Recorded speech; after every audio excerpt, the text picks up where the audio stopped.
Great seeing my next guest back in action. She's going to be taking on Julija Stoliarenko coming up here at UFC Fight Night on March 20th. It's Julija Avila back here on the program. Julija, how's it going? Hey guys. Hey James. I'm doing great. Hope you're doing good. I'm doing awesome. First, let's start with the fact, are you happy that you're not fighting Carol Rosa or Nico Montano? Because those fights seem cursed. You finally got a new opponent here. You must be pretty excited. And it seems like it's not only cursed with me, they're cursed with one another as well. Right, so, that's true. Nothing against them. I think they're wonderful women and each in their own right. But yeah, there is something when you pull that one, either of those names, you kind of have to take it with a grain of salt. By the way, you have the same dishwasher as me because I have that exact same ringtone. When the dishwasher finishes up, it's an LG. Am I right? Yeah. We're at home, so guys, this is the Panda abode. Yeah, exactly. You could have said the Panda Cave. I would have accepted that as well. That's really cool. And actually, the reason you're at home, and this is something I just found out when we were talking off air, is that I know you no longer have your day job. I know because of COVID, they were doing some downsizing. How has that been, and how long has it been since you haven't been working full time? So it was, so I worked in the oil and gas industry, and the week right after my fight, I got laid off. So it was kind of like a jab. Right. Okay. But I roll with the punches. It was due to downsizing, so it was nothing against me. It wasn't like it was a performance thing. I love my career. I did great at it, and there's no ill feelings with my company or anything, but now I can focus. I did focus full time on recovering and getting back at it and becoming a full-time athlete. So now I'm going to dedicate all that time that I was, spending into my office career, into my fight career. So you're going to see a lot of new things. Yeah, no, we're excited for it. That's obviously very interesting. Was this the right amount of time off in between fights, or were you trying to fight in there a little bit sooner? I would have loved to fight sooner, but I did sustain an injury in my last fight, so I was recovering from that, and I needed the time off in order to become well prepared and a little bit more well rounded and learn how to defend a takedown. Right? Right. No. Fair enough. I mean, I was going to ask you about that. What did you sort of take away the most from that performance with Sijara Eubanks? We were completely unprepared for that. I did take the fight on a week's notice. I should have known. She's a world-renowned black belt, and she has been competing for a long time in the black belt division in IBJJF and everything. So I honestly, with her fight record, I've seen her while I was coming up, and she's always kind of been a stand-up brawler, but her game plan was to take me down. And we just weren't prepared for that. And so, kudos to her. She had a great game plan. Whenever we stood up, I did rock her a couple of times, and she wanted none of that. So, it was a solid win for her. Bet it won't happen again.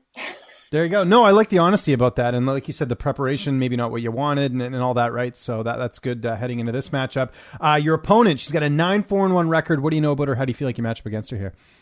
8 of those wins are arm bars. That's right. Good ground game. Exactly. Yeah. So no surprise there. I'm pretty sure she's going to search for an armbar. She has an amazing fight against Lisa Verbosa in Invicta last year. It was super bloody. Look out for that right elbow. She has the stand up. She has the ground game. So I have to be well rounded. I'm really excited. She's going to be a tough girl. We're both fighting for a paycheck. Absolutely. No. Yeah, it's going to be a brawl. I'm excited for it. You talked about it there. Obviously, all in on fighting now. Training camp, I'm sure you're ramping that up a lot just because you have the time to actually do that. What does camp look like? Because I know in the past when we've done our interviews, you've done some cross-training. What does this camp look like? I do have a lot more cross-training, and I'm focusing on specialists. So I've been working with a strict Muay Thai coach. I've been working with a wrestling coach. I've been working with, I guess he's more catch wrestling, ish. Okay.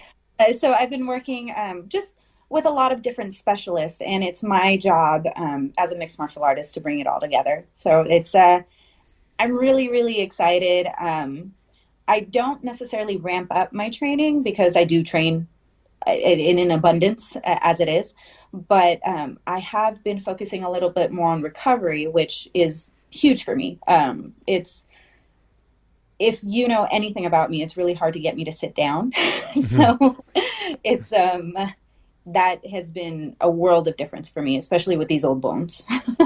Is the weight cut easier this time around just because you're at home, you're near the kitchen, you can, kind of prep stuff on your own? It's not like you have to go out or get something, you don't have to prep ahead of time, or is it just exactly the same? I know it's different for everyone.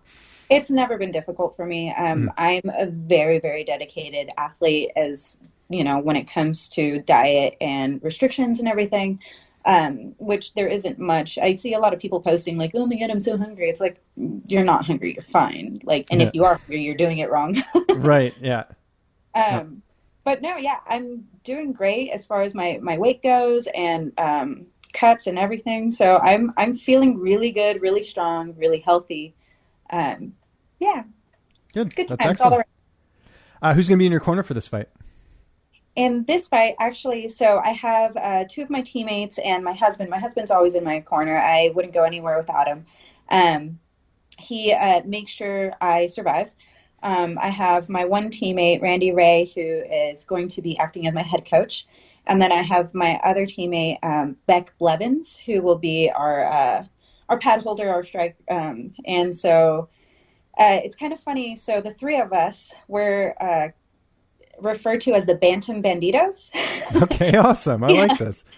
One fight, I was headlining here locally, and then both of them are amateurs, and so they were on the undercard, and we're all bantams, so we all trained together, we all cut together, and it was really cool. I was headlining that fight, and so they kind of they took over my dressing or my corner room and everything, and it was really good. It was a lot of fun. So we have a shirt that has all 3 of us. We're all tough and everything.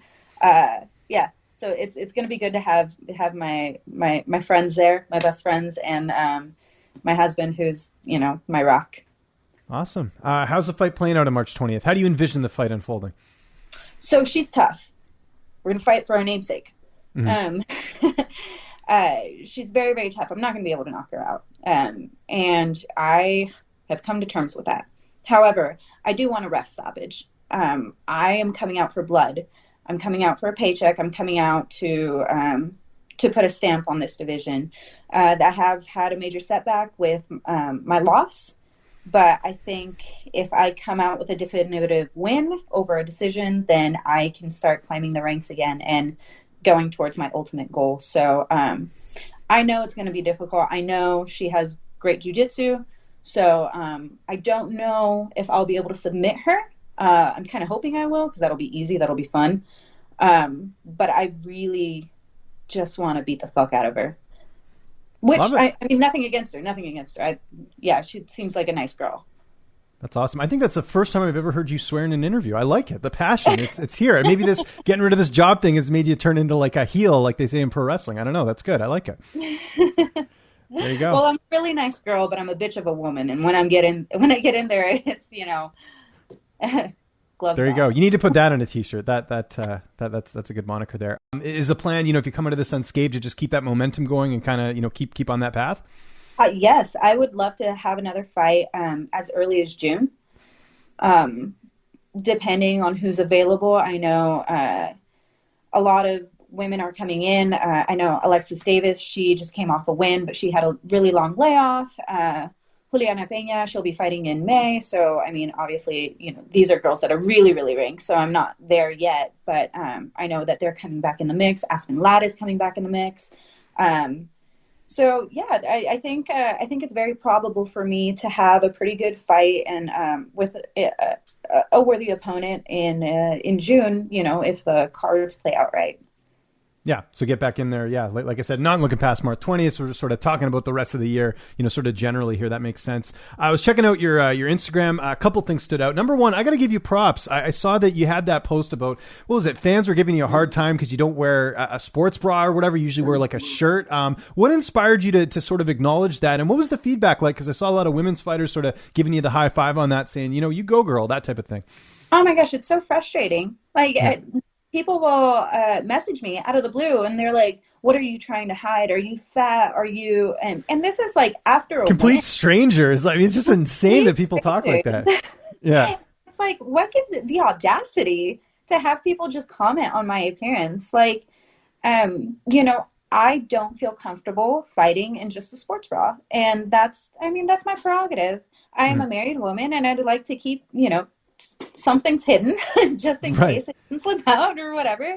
I don't have a lot there. I look like a prepubescent boy. So if anyone wants to see that, like, it's just, it's very frustrating. And so I'm not one to bite my tongue. And I'm not going to just sit back and take that and feel bad about myself or anything. So, I'm going to speak out about it. And, a lot, like you said, a lot of other female MMA fighters have spoken up as well. Like, and I'm sure they get it. And it's like, what?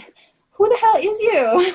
Yeah. Have you found that those messages have stopped since you put that out there? Kind of said, look, this is what I think. This is why I do what I do. Like it's none of your business, right?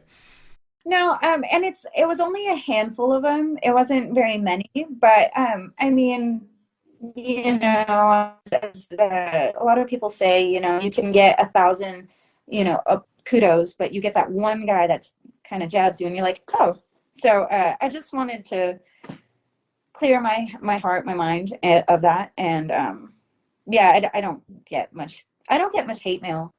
Well, you shouldn't. You're nice. I mean, you compete. I don't see any reason why people would do that. But of course, I've discovered this myself, where it's like you can be as nice as you want. People are still going to find something not to like about you. But that's good. You handled it that way. The other thing I wanted to ask: who made those Raging Panda shirts that you posted recently? Because that design is awesome. Awesome. Actually, it was a collaboration. So my manager, Mikhail Valentin, he came up with the design and everything, and we bounced it back and forth, and it's really cool. So it says competitive snuggler, and that was my fight style on my Invicta fights. I put That's competitive awesome. Snuggler. And then the panda is actually the stencil from my thigh tattoo. So I like to reuse it and have my fans have a part of me with them. That's awesome. Yeah, and it's good to get the brand out there, right? I think that's something you've always done a good job of, even in your, before the UFC, whereas, you went with the Raging Panda, but it's always been sort of that theme and that brand. I think people associate you with that. Is that something that I guess you're aware of? Because, your brand is so important in this industry, especially, now that you're in the UFC.